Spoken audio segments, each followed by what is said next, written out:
Welcome, fellow bookworms, to TBR's Den. My name is Whitney, and today we have my TBR game, Once Upon a TBR Honey Jar, for January of 2026.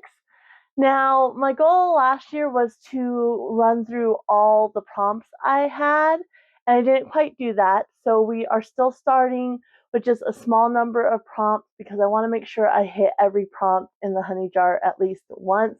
I've been playing this for 2 years now, I want to say, and I do want to make sure I hit all the prompts once. So we're still starting with a small amount, and I won't put the others back in until I complete those. Now this year, I'm going to kind of play it by ear as far as doing my game. I'm not sure how I want to do it. I don't think I'm going to do it monthly. I know I've seen some other booktubers do every other month, and I don't necessarily think that it will work for me either. So I think what I'm going to do is there are a handful of booktubers like Is Bailey Reading, their game Jokes on Me just goes session by session. So Bailey rolls, does the polls and whatnot, and then just reads, and then that's when the videos come out. And there's also just Martian with the crime scene game that they play that I really like. And again, same thing, they're rolling and reading for each episode. So I think that's where I'm leaning towards. I'm going to do my rolls and such, and then I won't do another game until I complete those books. That way, one, I'm making sure I'm reading those books, and two, that will give me a little more flexibility as far as adding in other reads as well. I do already have a stack that I'm starting with that I hope to get put into the game. Of course, if I don't get to them, they'll just be extras added on, which is fine, but I'll talk about those on the end, and that way if they get into the game, I'm only talking about them once. And other than that, I'm not planning on doing any yearly things. I'm not doing Genreathon again this year. I kind of failed at the year/adventures in Aeldia last year, so I'm not going to worry about that. I participated in Buzzword like 2 years ago, and just again wasn't for me. The year-long things, they're just not quite for me. So I'm not planning on doing any of that. Readathons, I'm not really planning on participating in many readathons this year. I'll probably still do Orilium because I really do enjoy that one. And then Teresa at Sweet Tea Reads did a Cryptid Creatures, and so I think she's bringing that back. So as long as she does, then I will participate in that one as well.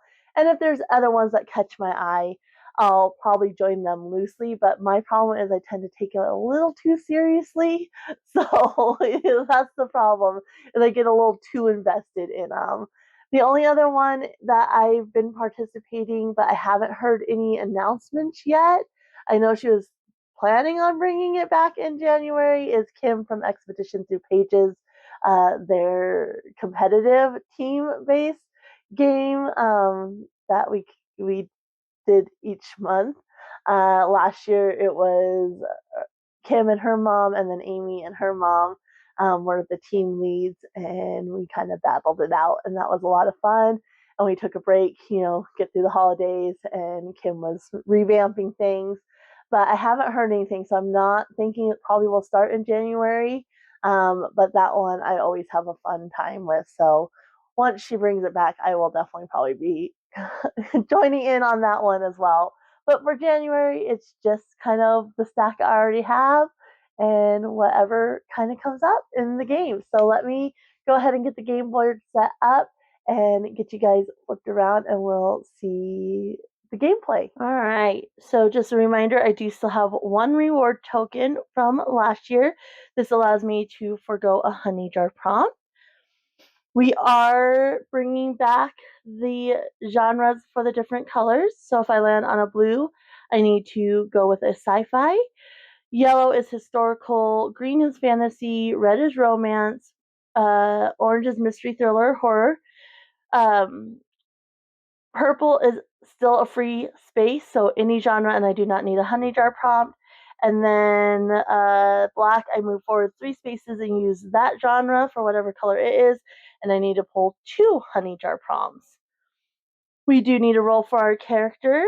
So 1 is Christopher Robin, which is a coming of age or middle grade. 2 is Pooh Bear, which is a classic or comfort read. 3 is Piglet, which is an autobiography or reread. 4 is Rabbit, which is a free choice. 5 is Owl, which is a memoir, biography, or any nonfiction. 6 is Tigger, which is lighthearted or fast-paced. 7 is Eeyore, which is literary, dystopian, or that's it. And then 8 is Kanga and Rue, which is a manga, graphic novel, or children's book. So let's go ahead and see who we're going to get. Shake, shake. All right, and we got a 5, which is... Okay, nice. So that is Owl, so I need to pick a memoir, biography, or any type of nonfiction. All right, let's see what our first color is going to be. I still am going to keep the rule where I move 2 squares for each color except purple and black. And then special squares, these genres don't count.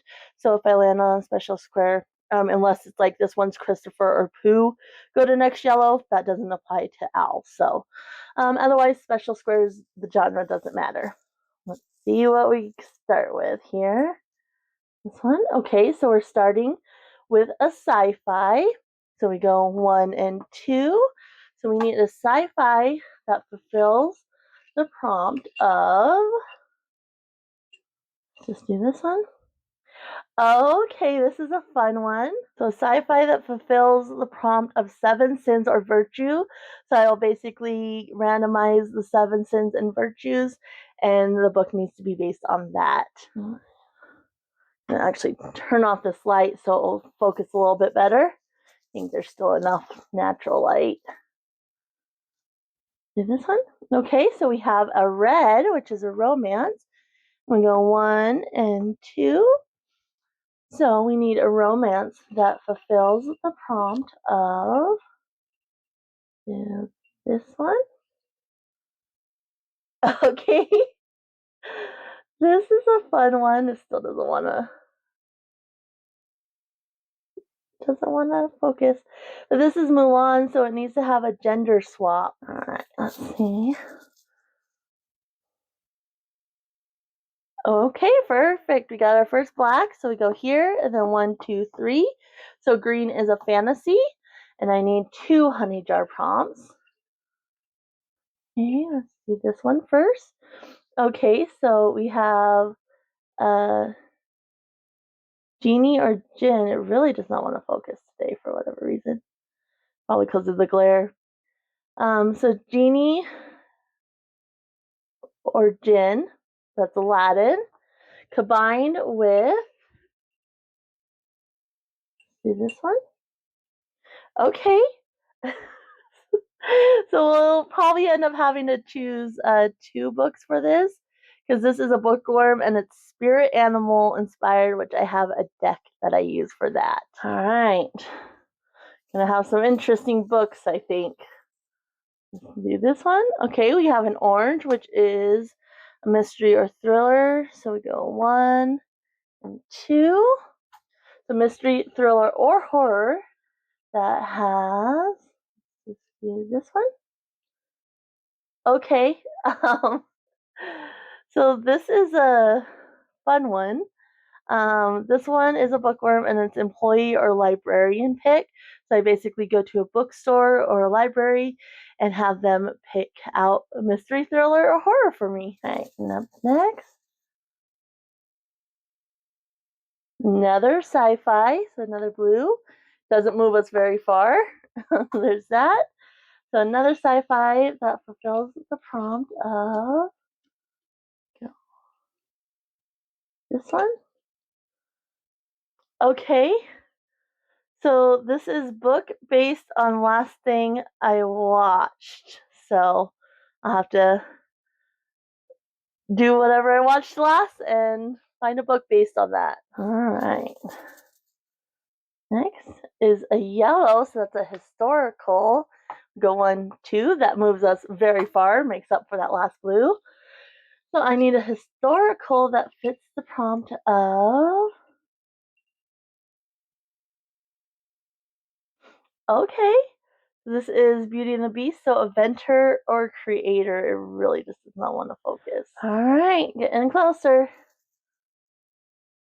Is this one? Okay, another red, so another romance. That's 1 and 2. So a romance that fulfills the prompt of... Okay, so this is the lost city of Atlantis, and that's mythical cities. All right, so if I get a blue, red, or black, I'm done. Orange, I can move forward. Any other color just goes off to the side. So let's go ahead and see. Okay, can't use that. So that just goes off to the side. This one, another purple, is off to the side. Green, I can't use that one either. Okay. Orange, okay, I can move forward, but only one. Oops. So we have orange there, and so mystery, thriller, or horror that fulfills the prompt of... Okay, so this is Treasure Planet, so it's search for treasure. All right, so same boat, black, red, or blue, we're done. Anything else just goes off to the side again. Okay, another purple. Would have loved those purples in the beginning of the game. And yellow. Another yellow. And a black. So that goes there, and then we can only move forward 2, which is fine. But that means we're at the North Pole, so it does not have to be that specific genre, but I do need to still pull 2 honey jar prompts. So let's go here. Okay, this is a good one. So this is The Hunchback of Notre Dame, and it is disability rep. And then if I can combine that with... Ooh, this is Frozen. So it's Insidious Takeover. So that is that. And then we ended up with 6 unusable discs. So the book has to have number 6 in some way. So let me go choose my books, and I will be back with you. All right, I am back. I got my books picked out. So let's go ahead and see what we have. So first up, of course, we got Owl, which is to read a memoir/biography or any type of nonfiction. I knew exactly what I wanted to choose for this one. So I follow a creator on YouTube named Molly Burke. She is blind and she has a guide dog. She does a lot of disability content, but she also does like fashion and other content as well. And she wrote a book called Unseen: How I Lost My Vision But Found My Voice. Again, her name's Molly Burke. And yeah, I'm so excited to read this. It's really cool because it has Braille on the title and then on her name, which is really fun. And this came out, it was supposed to come out in September. They didn't do the Braille, they printed it on, but they didn't have it raised. And so it was pushed back to October, but I got my copy even before the release date, the original release date in September. And it has the Braille. So I think it was just some of them that didn't have it. But it says, when Molly Burke was 4 years old, she was diagnosed with retinitis pigmentosa, a rare degenerative eye disease that leads to eventual blindness, forcing her to see the world through new eyes, literally. Growing up disabled didn't stop her from playing sports, becoming a rock climbing instructor, or winning a beauty pageant, but other people's narrow perceptions of her held her back. Years of relentless bullying, toxic work environments, a rodent-infested apartment, and life's lowest moments were juxtaposed with red carpets, first-class flights, and personal and professional achievements. Throughout her life, Molly has learned to appreciate the duality, and most importantly, she's learned the beauty of being unapologetically yourself and standing up for what you truly believe. In Unseen, Molly chronicles her journey as a disabled woman, entrepreneur, and entertainer, illuminating what her experience have taught her and what she hopes others can learn from her hardship and successes. Part memoir, part rallying cry for a more compassionate and empathetic world, Unseen recounts Molly's life and experience fighting against the expectations society set for her, and in doing so, helps reader find their own voice, inner strength, and self-acceptance. And it's really cool because she used a different type of font that is actually easier to read and made sure the page color um, was easier on the eyes and everything as well. So she put a lot of thought in the accessibility of this book as well. And she does have the audiobook as well, and she narrates it, which is cool. But I think I'm going to just read it physically. So that will be really fun. I've been wanting to get to it since it came out, but I had other plans. Then we pulled a blue disc, which is sci-fi.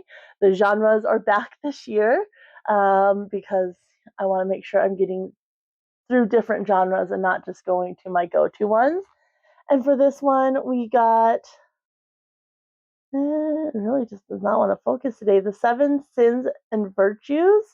And so basically what I did, I'll insert it here, I did a spinner wheel with all of the 7 sins and all of the 7 virtues, and I got diligence.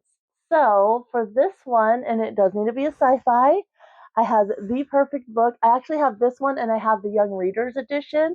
I want to read both, but probably this month I'm only going to read the one, and then I might revisit it down the line reading the second one, the Young Readers edition, and that's The Martian by Andy Weir. This is very, very fitting. It's all about diligence. So, a mission to Mars, a freak accident, one man's struggle to survive.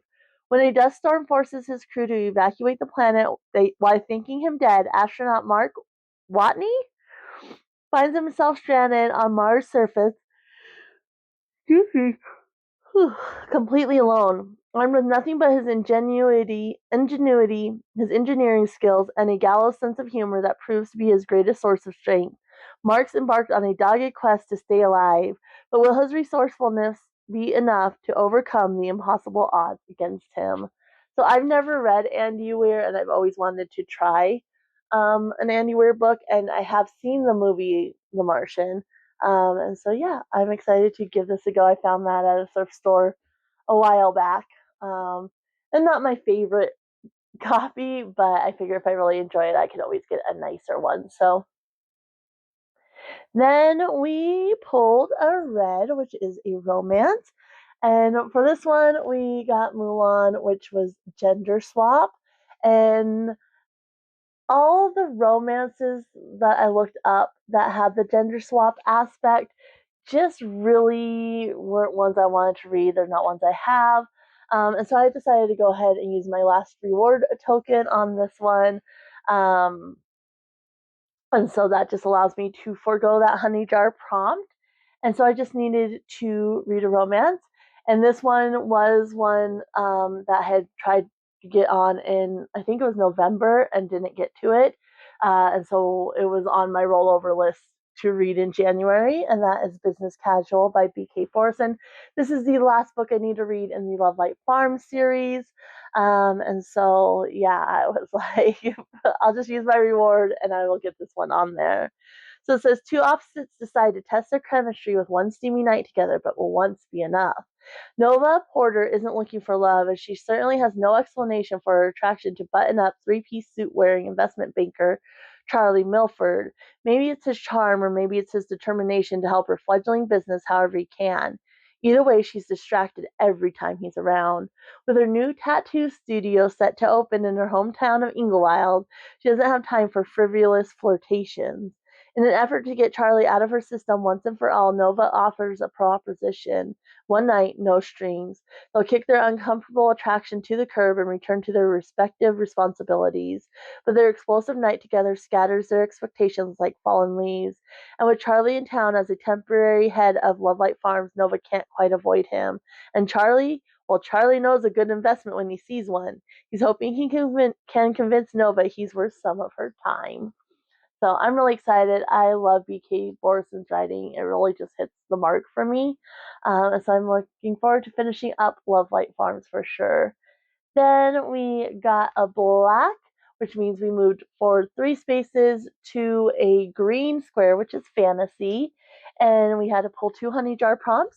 So first we got Aladdin, which was genie or jinn, and then we got bookworm, which is spirit animal inspired. So in this case, if I found a book that fit both, I could have used it, but I ended up going with 2 books for this one. All right, so I need to choose a spirit animal. So I have this Divine Animals Oracle deck. This is done by Stacy DeMarco. Really, really pretty. There's the back of it. So basically, I am going to choose one of these cards and then read the little book about what it means, and then choose a book based on that. So let's go ahead and see if I can get one to just kind of get stuck. We'll just actually do that one. So this one is, ooh, pretty. So this is deer. Really, really pretty. I love that card. So let's go ahead and see what the deer means. All right, so the deer, the card is power. You are enough. You are worthy. Ethics are part of building genuine personal power. Stand strong in front of your bullies and hold your boundaries tenaciously. Be proud of what you have achieved, but humble in your outlook. Mythos. Actaeon, the son of Aristeus and Autono, and student of Chiron, was hunting with his friends and with his famous pack of hounds through the forest near Mount Olympus. He prided himself on his hunting prowess and almost never returned home without gain. He had boasted to friends over cups of wine that he was the goddess Artemis's equal in his mastery and loved nothing more than to exercise what he was good at. One day he became separated from his friends deep in the forest. He entered a thick grove of trees and as he passed through, he saw a reed-ringed pond of water. As his view cleared, he realized there was a woman bathing in the pond and that it was Artemis herself. So beautiful was she, it occurred to Actaeon that in all her propriety he should quickly turn away. But such was her beauty that he wanted to stay and see her, even just for a few more seconds. The goddess turned. She saw Actaeon and was outraged at his transgression of her mysteries. She would have no man see her and tell of it. She told Actaeon if he tried to speak to anyone ever about her, he would be transformed into a male deer, a stag. Actaeon ran away in fear from Artemis. He was very frightened, but he knew the rest of his hunting party must be near. He heard them calling for him, and without thinking answered them back. Instantly he was transferred into a great stag. His well-trained dog smelt the stag and began to chase it. Actaeon ran as fast as he could go, his great antlers whistling in the wind. However, the dogs cornered him against some large stones. He tried calling their names, but all that came out was a stag's bellows, and he was ripped apart by his own hunting dogs. The hunter had become the hunted. Artemis is often depicted with deer by her side. For the huntress who abhors cruelty and is a protectress of the forest, the deer are a symbol of both aspects. Deer or the stag have been symbols of power in many cultures, and symbols in royal heraldry in Europe and Norseland countries. The animal. Deer are magnificent creatures that have long been part of the life of humans. The hunting of deer is one of the most ancient and continual of all animal hunting, which is confirmed by the Paleolithic drawings. Deer offer meat, leather, skins, and antlers. Our ancestors used the whole animal, and those traditional cultures that still hunt deer as part of a traditional way of life tend to do the same. Deer occur in a wide variety of habitats, mainly forest and tundra, with some species able to survive at altitude. Every continent, bar Antarctica and Australia, has an endemic deer. They're able to jump and swim very well and are fast runners and fast movers, swift to react to threat. Deer are herd animals. The herds usually have a dominant male and many females and young. Most species of deer grow antlers that are shed once a year and are used by males as weapons in contests for breeding rights. Large symmetrical antlers can signal good genetic quality and are part of the sexual attractiveness of males to females. The antlers are also used as defense against predators such as wolves. The weight and the power of the stag combined with a sharp set of antlers can be more than a match for predators. The magic. Deer magic is all about personal power. When you feel powerless or small, imagine a stag with a crown of antlers standing by you, lending you its presence and strength. Deer energy is also great for healing a weak body and for going on astral journeys, as the Norse did in their deer magic. Symbology: antler, woman with deer and bow and arrow, hood prints. Status: there are 23 species of deer that are now listed as endangered. So, all right. So I think a book that is like kind of standing up to your bully and being powerful, or something with hunting, I'm going to kind of go that route. But that is a beautiful card. I really love it. So I'm going to pick a book based on the deer. I got the deer for my spirit animal. And this is all about power, and choose kindness, which isn't always the easy way. Oh, that's the fruit bat. Sorry. No, the deer. Sorry. I was at the end of it. It's power. You are enough. You are worthy. Ethics are a part of building a genuine personal power. Stand strong in front of your bullies and hold your boundaries tenaciously. Be proud of what you have achieved, but humble in your outlook. So, for this one, I am going to go with another one that is a rollover from last, like November, October, November. And this one is actually book 3. I haven't read book 2 yet, but it's coming up.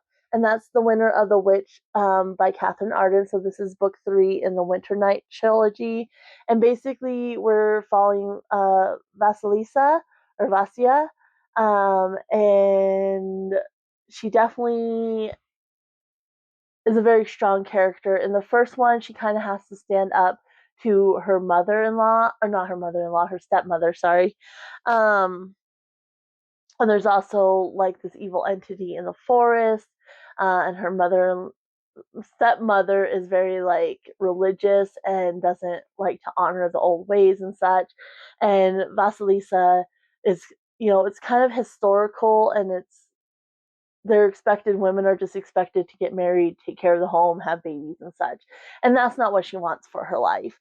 And so she's definitely a very strong character, and she does have to stand up for herself and those around her. So I'm looking forward to finishing out this series. Like I said, I wanted to get to it in October, November, and I just didn't. Then we got an orange, which is mystery, thriller, or horror. And this one is a bookworm, and it's employee or librarian pick. So I don't know what this one is yet, because I will have to go to I think I'm going to go to the bookstore. So I need to go to the bookstore and have an employee pick a mystery, thriller, or horror for me to read. So you'll have to wait till my wrap up to find out what that book is. Then we got a blue, so another sci-fi. And for this one, we got book based on last thing you watched. And the last thing I was watching was, I watched this YouTube channel, and it's called Best Ever Food Reviews Show. Um, and the host's name is Sunny, and he goes mainly in like Asia. Um, he goes and he tries different food and reviews the food. pretty self-explanatory. But his most recent video is basically kind of his YouTube journey, and how when he started, he was very overweight. He didn't do food reviews when he first started, or the reviews he was doing were like more American foods, even though he was living in Korea. And then he moved to Vietnam, and then he started kind of going towards where his channel is at today.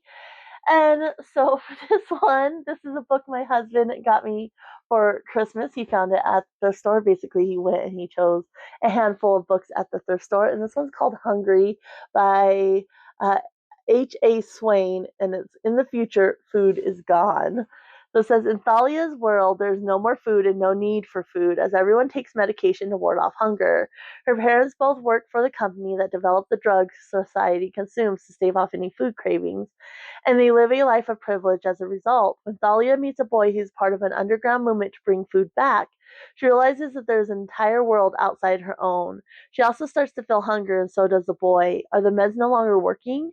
Together they set out to find the only thing that will quell their hunger, real food. It's a journey that will change everything, Thalia thought she knew, but can a privy like her ever truly be part of a revolution? So, yeah, I mean, it's perfect. And I just got it for Christmas, so I'll get that read right away. Then we got a yellow, which is historical. And for this one, we got Inventor or Creator, it's Beauty and the Beast, based on Belle's father, of course. And so I also had the perfect book for this one. I'm going to be reading The Clockmaker's Daughter by Kate Morton. I'm very excited to get to this one. This has been on my radar for a little while, and I recently picked it up from Pango. It says, my real name no one remembers. The truth about that summer no one else knows. In the summer of 1862, a group of young artists led by the charismatic and talented Edward Ratcliffe descends upon Birchwood Manor on the banks of the Upper Thames. They plan to spend a secluded summer month in a haze of inspiration and creativity. But by the time their stay is over, one woman has been shot dead while another has disappeared. A priceless heirloom is missing, and Edward Ratcliffe's life is in ruins. More than 150 years later, Elodie Winslow, a young archivist in London, uncovers a leather satchel containing two seemingly unrelated items: a sepia photograph of a beautiful woman in Victorian clothing, and an artist's sketchbook containing the drawing of a twin gabled house on the bend of a river. Why does Birchwood Manor feel so familiar to Elodie? And who is the mysterious unidentified woman in the photograph? As Elodie pursues these clues, the lives of the many people who have passed through the houses are revealed. There is Ratcliffe, whose love affair with his model and muse consumes him, and his sister Lucy, who opens a school for young ladies. Leonard Gilbert, a soldier and scholar, who retreats to Birchwood after World War One to heal and write a biography of Ratcliffe. Juliet, a young widow who takes refuge there with her three small children during the Blitz, and in the present day, Jack Rowlands, who has come from far away to search for lost treasures, and who meets Elodie when she eventually arrives at the house. Intricately layered and told by multiple voices across time, this is a kaleidoscopic story of murder, mystery, thievery, and art, of love and loss. And flowing through its pages like a river is the voice of a woman who stands outside time, whose name has been forgotten by history, but who has watched it all unfold. Bertie Bell, the Clockmaker's Daughter. So I'm excited to get to that one. Then let's see here. We had another read, again, romance. And this one is The Lost City of Atlantis, so it's mythical cities. So in this case, I'm going with one. It's more fantasy, but it does have romance in it, which fits with my rules. And so I'm going to be reading the second one in the Sunbearers duology, which is Celestial Monsters. This is following the Sunbearer Trials by Aiden Thomas. And so I'm very excited. So basically, in the first book, you have Theo. What is his name? Theo. And I think they're golds, and he's a jade. And there's these Sunbearer trials, I think every 10 years. And basically, the point of them is they compete, and the Sunbearer ends up sacrificing the loser, and their blood powers these sunstones, essentially. And so they're competing, and normally it's always the golds, and the golds have an advantage because they train specifically for this, event, where the jades aren't trained because they're not expected to be chosen, and if they are, they're just kind of fodder, essentially. So this is following the events of those trials, but one of the other characters, Aurelio, is his crush and such. So there's that. It does have LGBTQIA plus rep. Tio, I believe, is trans, so there's that. And yeah, I'm very, very excited to get to this one because I really enjoyed the first one. Even though there were some inconsistencies and it needed more editing, I really enjoyed it. So then we ended up pulling two purples, so we couldn't use those because there was no purple to go to. and a green, which we couldn't use. So that's 3 discs we couldn't use. So those just go off to the side for now. And then we pulled another orange, which is Mystery Thriller Horror again. And we got Treasure Planet, which is Search for Treasure, is the prompt for that one. And so for this one, I am going to be going with Portrait of a Thief by Grace D. Lee. I believe that's how you pronounce the name. So there's that. And so this one says, history is told by the conquerors. Across the Western world, museums display the spoils of war, of conquest, of colonialism. Priceless pieces of art looted from other countries kept even now. Will Chen plans to steal them back. A senior at Harvard, Will fits comfortably in his carefully curated roles. A perfect student, an art history major, and sometimes artist, the eldest son who has always been his parents' American dream. But when a mysterious Chinese benefactor reaches out with an impossible and illegal job offer, Will finds himself something else as well, the leader of a heist to steal back 5 priceless Chinese sculptures looted from Beijing centuries ago. His crew is every heist archetype one can imagine, or at least the closest he can get. A con artist, Irene Chen, a public policy major at Duke who can talk her way out of anything, a thief, Daniel Lang, a pre-med student with steady hands just as capable of lockpicking and suturing, a getaway driver, Lily Wu, an engineering major who races cars in her free time, a hacker, Alex Huang, a MIT dropout turned Silicon Valley software engineer.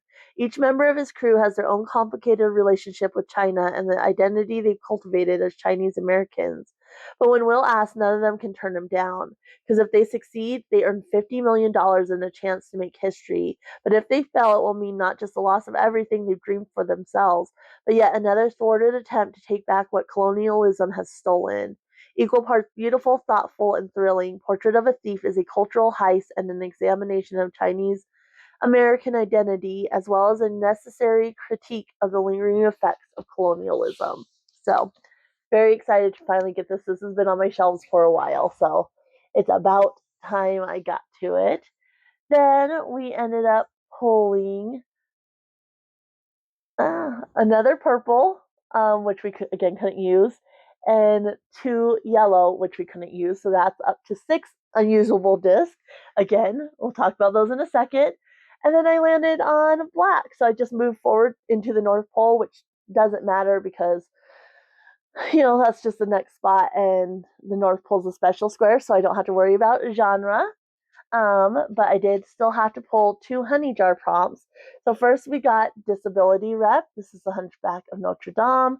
And we got Frozen, which is Insidious Takeover. And so for this one, I did end up going with 2 books again, one for each. So let's see here. The first is for Disability Rep. I went with Morbidly Yours by Ivy Fairbanks. When I was looking at books with Disability Rep, this actually popped up and I wasn't aware of it. I believe he stutters and has a lot of social anxiety, and she is deaf or hard of hearing, I believe is what the thing said when I looked at it. So it says, he has to marry by his 35th birthday. She's sworn off love. Painfully shy Callum Flannelly would rather dive into an open grave than take a stranger to dinner. But he can only inherit the family undertaking business under one condition. He must marry before his 35th birthday. Texan animator Lark Thompson moved to Galway, Ireland to restart her life and career, not be reminded of losing her husband by moving in next to a funeral home. But when she learns of Callum's dilemma, Lark's certain she can help him find the one, even if she's sworn off love herself. Though as the dating project progresses and Lark spends more time with straight-laced, sarcastic Callum, he starts to crack the ice around her grieving heart. And the more joy that vivacious Lark brings to Callum's gray existence, the less he can imagine letting her return to Texas. If they think they can ignore their connection, they're dead wrong. And I also believe the author is said had Ehlers-Danlos syndrome. Um, so also disabled author. And I also Bex Reads just did her top 15 books of 2025, and this was on there as well. So that makes me extra excited to get to it. So there's that. And then for Insidious Takeover, I'm kind of making this work, and I do think it fits. So my husband and I need to read this, and that is The Seven Rings by Nora Roberts. This is the third and final book in the Lost Bride trilogy. And so basically I'm making this fit because you have, what is her name? Sonia, and Trey. So Sonia ends up inheriting this house from her uncle that she didn't know about. Her father had a twin, he was adopted, and she didn't know about her uncle at all. And she inherits this house.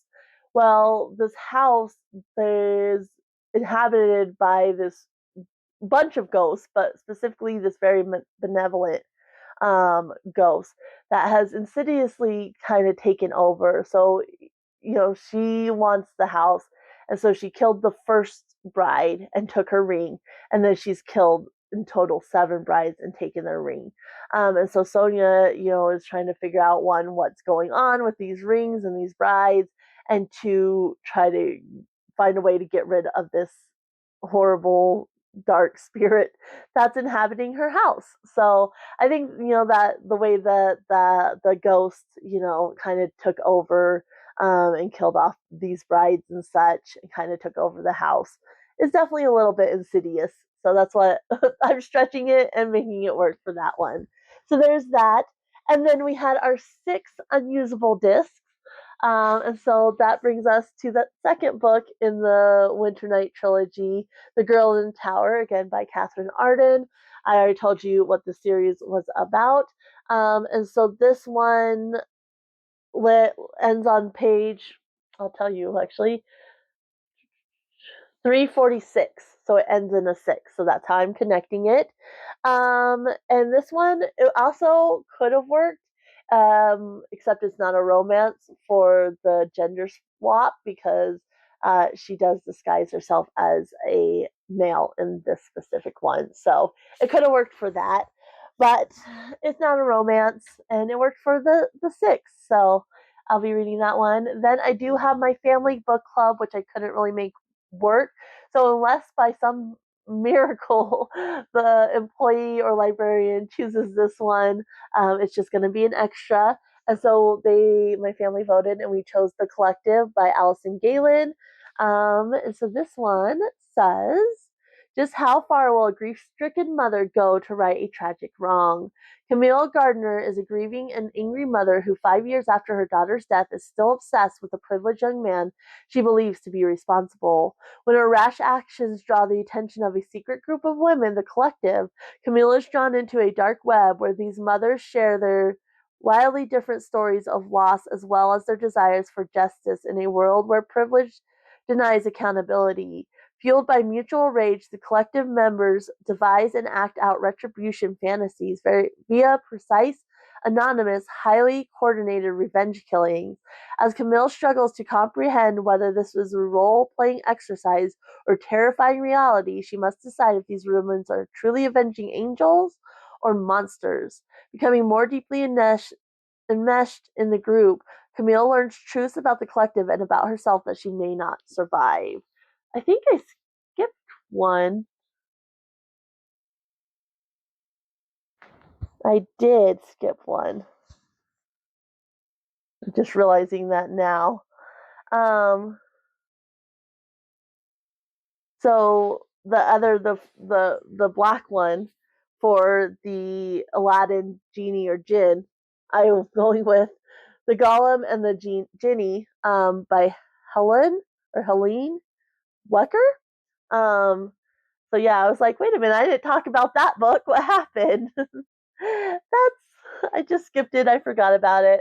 And so yeah, obviously Jinni, that works. I found the second book at a thrift store, and I was like, I'm so interested in this. Like, I got this one off Pingo. So this one is Helene Wecker's dazzling debut novel tells the story of 2 supernatural creatures who appear mysteriously in 1899 New York. Chava is a golem, a creature made of clay brought to life by a strange man who dabbles in dark Kabbalistic magic. When her master dies at sea on the voyage from Poland, she is unmoored and adrift as the ship arrives in New York Harbor. Ahmad is a Jinni, a being of fire, born in the ancient Syrian desert, trapped in an old copper flask by a Bedouin wizard centuries ago. He is released accidentally by a tinsmith in a lower Manhattan shop. Struggling to make their way in this strange new place, the Golem and the Jinni try to fit in with their neighbors while masking their true natures. Surrounding them is a community of immigrants, the coffee house owner Miriam Badul, a pillar of wisdom and support for her Syrian neighbors, the solitary ice cream maker Saleh, a damaged man cursed by tragedy, the kind and caring Rabbi Meyer and his beleaguered nephew Michael, whose sheltering house receives newly arrived, Jewish men, the adventurous young socialite Sophia Winston, and the enigmatic Joseph Shaw, a dangerous man driven by ferocious ambition and esoteric wisdom. Meeting by chance, the two creatures become unlikely friends whose tenuous attachment to challenges their opposing natures until the night a terrifying incident drives them back into their separate worlds. But a powerful menace will soon bring the Golem and the Jinni together again, threatening their existence and forcing them to make a fateful choice. Marvelous and compulsively readable, The Golem and the Jinni weave strands of folk mythology, historical fiction, and magical fable into a wondrously inventive and unforgettable tale. So there's that one. I can't believe I forgot to talk about it. So there's that. And then the only other one, this is an extra, but I really want to get to it in January, is Anathema by Keri Lake. I've heard such good things about this. I'm very intrigued by it. So I really want to get to it. So it says, you see the dead girl, but have you ever stared death in the face yourself? There are whispers about what lurks in Witchnail, the forest where sinners go to die. The villagers call it the Eating Woods because what's taken is never given back. Only those who have lost their senses would dare go near it, or the banished. Mavis Bronwick knows better than to breach the misty labyrinth of trees, but a tragic turn of event compels her beyond the archway of bones, to a boundary no mortal has crossed before, one that cloaks a dark and fantastical world that is as dangerous as it is alluring. It's there that he dwells, the cursed lord of Aeldia, the one tasked to keep her hidden from the magehood that seeks to crucify her in the name of an arcane prophecy. Zavander Rydane, known to his prey as the Scorpion, is the coldest, most calculated assassin in all of Etheria. Mavis Broad is the key to breaking his despised curse and vanquishing the slumbering evil in Witchnell. Unfortunately for the Lord Rydane, fate has other plans for the irresistible little enchantress, and his growing obsession with her threatens to destroy everything, including himself. So, the second book recently came out, and this was also on Beck's 15 favorite books of 2025 list. So, again, I just really want to get to it in January, but that's obviously a lower priority. And these books, like I said, I think I'm gonna probably try. I mean, I still like to play my game each month, but I'm probably gonna again just go with the flow, and kind of read them, and if it works out to play my game each month, I'll do it. Otherwise, I might give myself an extra time. So the games are going to kind of come out more sporadically. They're not going to be as consistent. And I will still give myself a reward if I finish every book on the list. And if I choose not to, like if I just not really feeling a book and I'm ready to play my game again, then I just won't get a reward. So that aspect will still be there as well. So yeah, I would love to know if you've read any of these books, or if any of these books are on your an upcoming TBR, or just your TBR in general that you would like to get to at some point. I would love to know that down in the comments below. If you'd just like to let me know you were here and you're helping to support the channel by commenting, you can always leave a rabbit or any type of animal emoji down in the comments. I'm going to go ahead and leave you guys here. Happy reading, everyone. Bye.